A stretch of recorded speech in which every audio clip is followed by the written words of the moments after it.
know me well, I am a father of 3 beautiful daughters who I am committed to leaving a better world for. And events like this just reaffirm for me that the world is a great place.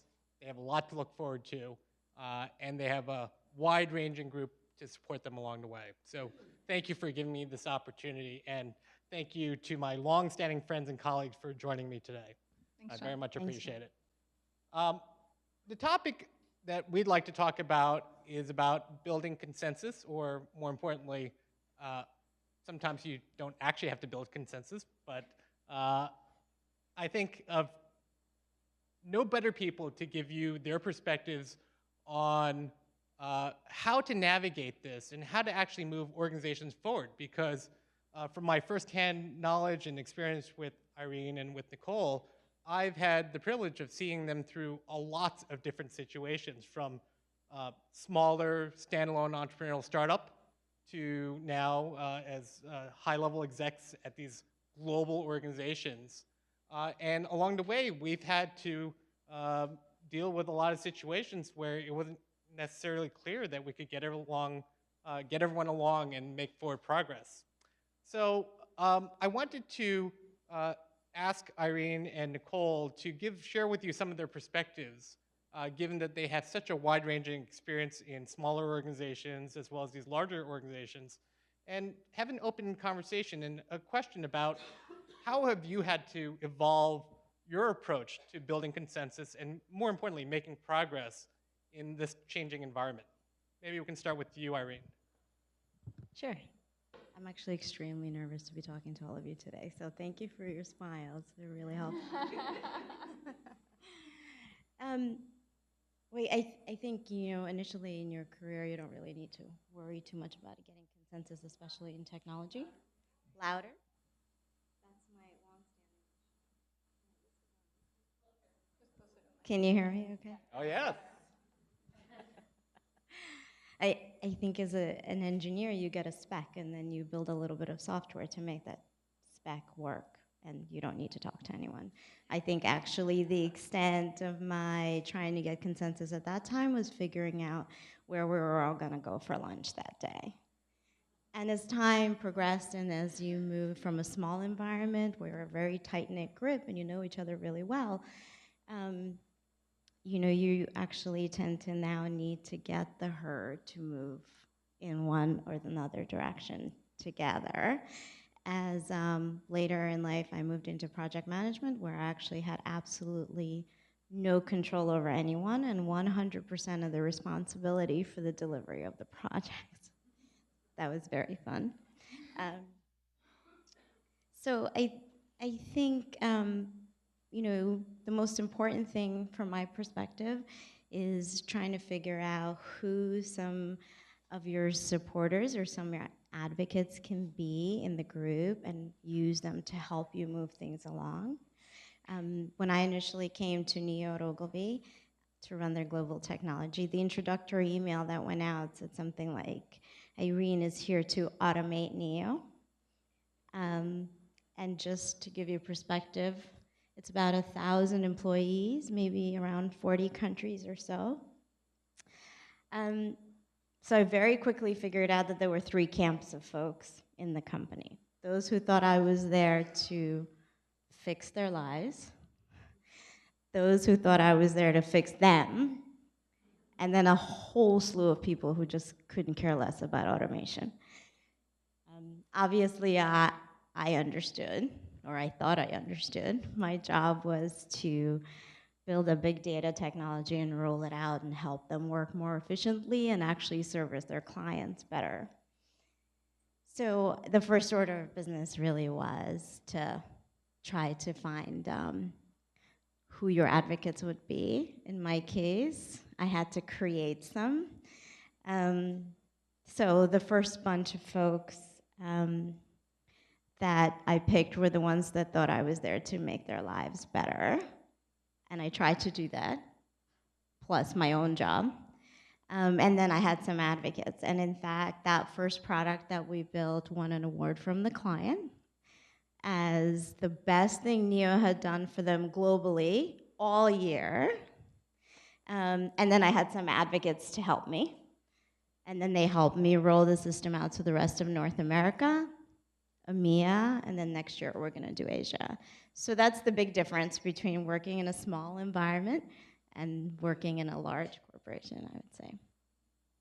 Well, that's fabulous. And Nicolle, I know you and I had lots of great experiences together. One that really stands out in my head is when we had started one of the larger joint ventures in Japan with Dentsu, which is the fourth largest holding company in the world. And you were the point executive to manage that relationship and roll it out. But up front, it didn't go quite as well as you and I had expected, correct? I still think that was your little evil joke on me, Jon. But, well, yeah, I mean, that was, that I think ended up being one of the best experiences in my career, but to your point, it started as one of the worst. So you know, Jon basically plucked me out of a very different type of role and put me in charge, my first project, into rolling out a joint venture with Dentsu, which was one of the, you know, it's one of the largest advertising companies in the world, obviously based in Tokyo. And by the way, I had no international business experience at the time, and also no experience deploying anything anywhere, because I had a sales background. So that's the backstory. But I was very, very motivated to be successful because I knew Jon was testing me, which is exactly what it was. And so we started in meetings, and literally when we sat in these very large conference rooms that were literally entirely men, and when I say entirely men, I don't mean like 3 men, I mean there was like 15, 20 men, you know, maybe more in some of the meetings, and myself, and the only other female was the translator for the Dentsu team. And it was very, very hard for them to forget about take me seriously. I mean, even just to acknowledge that I was sitting in the room seemed to take effort, literally at the beginning. What I came to find out is you really have to show your worth, you know, and I was very persistent and I didn't give up. And frankly, you know, several trips to Tokyo with karaoke and sake did not hurt the situation. And had I known that early on, it actually could have gone very well from the beginning. But again, Jon was testing me and I had to figure that out for myself. I only partially joke, by the way, that actually did really help, which, you know, goes to the cultural thing. Sometimes you really do need to know how to break those barriers down, and those are, I mean, not for anything, I wouldn't think about going for sake and karaoke in New York City. There's other ways to get to know people, but culturally that worked there. And it ended up being an extremely successful project for many, many years for the company, and one that actually still exists. So yeah, but you have to learn, and persistence is really important, and really learning how to work with who you're working with and take them for who they are and meet them where they are, I think was the big lesson for me there. Well, just for the record, now that it's been 10 years since. Yeah, it's literally been 10 years. It was no test. I had utmost confidence. I still don't believe you. I still don't believe you, but no. So obviously, in today's world, building consensus, not only in the workplace, but throughout society is very important. You know, I'm a firm believer that we're all in this together, that we have so many large opportunities and challenges to overcome that no one person can accomplish it. So I do think consensus building is important, but sometimes you have to break through it. And whether you, the two of you, are the velvet hammer or a sharp right angle right into it, have you had opportunities where you've actually had to go in at an angle and just force a point of view in to make forward progress? Yeah, I mean, I think that, you know, especially in larger companies, I mean, we, you know, 24/7, we're public, we're bought by WPP, and, you know, WPP is a huge organization, and depending on the kind of decision that needs to be made, there's a lot of constituents that need to be, you know, needs to be socialized with some. Some are decision makers, some are just informational, some are, you have to really navigate those kinds of things. That takes time. I think at the end of the day, you know, part of being a strong leader and a leader that people actually want to follow is you have to, at some point, be decisive. And I don't mean decisive to the point where you just make blind decisions without speaking to people, but I think from a consensus perspective, the best way to manage consensus, generally speaking, is collect data, collect facts, and you do that by speaking to the relevant parties who might have information to help you make the best decision. That's step one.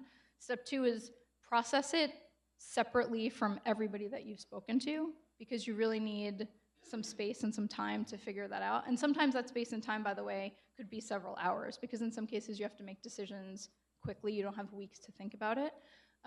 If you have weeks, great. Very often in business you do not. And three, when you come back with the end decision, it's really important, I think, and key to leadership is you explain why you've made that decision to the people that you've asked for guidance from in making that decision. Because inevitably there's going to be people who didn't give you the same point of view as you end up making, but it's important not that you agree with them, but that they understand why you made the decision that you made. Because even if they don't agree with you, they'll understand why, and you'd be amazed how many people will still follow you despite you not agreeing with them, because they understand that you've took their point of view into account and why you've made a different decision.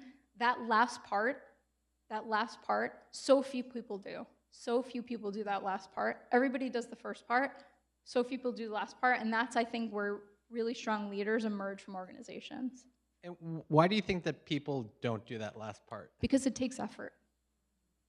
It takes effort, and sometimes I think leaders forget that they owe that to the people that work with them. And I say work with them, not for them, because at the end of the day, leaders are one piece of an organization, and very often not the most important ones, by the way, despite, sometimes we believe, like, the higher you go, the more important you are. Actually, very often it's the opposite. And so the most important people are the ones that you're gathering the data from, the people that actually do the work every day, the real heavy lifting work. And we've all been there, and we forget how important it was to have people, when you were in those positions, if they asked you something, how much it meant for you to go back to them with feedback. Yep. And it's unfortunate that we forget that sometimes, but that's why so few people do, because it takes effort, and they just don't realize that they still have to do it. Yep. No, I think that's a very key lesson that we're all made better by if we follow that. So, Irene, oftentimes one of the things that you mentioned was we're in a position of influence, but we can't just tell people what to do. But I'm sure that there are a few opportunities where you actually had to, after you've tried everything else, really put your foot down on a few decisions. Is that correct? Yeah, definitely, of course. We called Bondar the hammer at 24/7. Well, I think my first point was to try to find advocates. The second thing is really learn to take no for an answer. I do struggle with that, I have to admit. But you don't need to get the 100%, as we were kind of heard earlier. So get enough folks, get them to help you, try to get kind of mass movement, and if you can't, just go.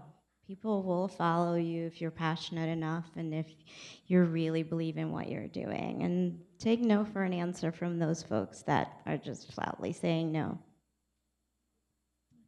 Well, I'd like to thank two of the most extraordinary leaders I know. I would certainly follow the two of you anywhere as you go through your career.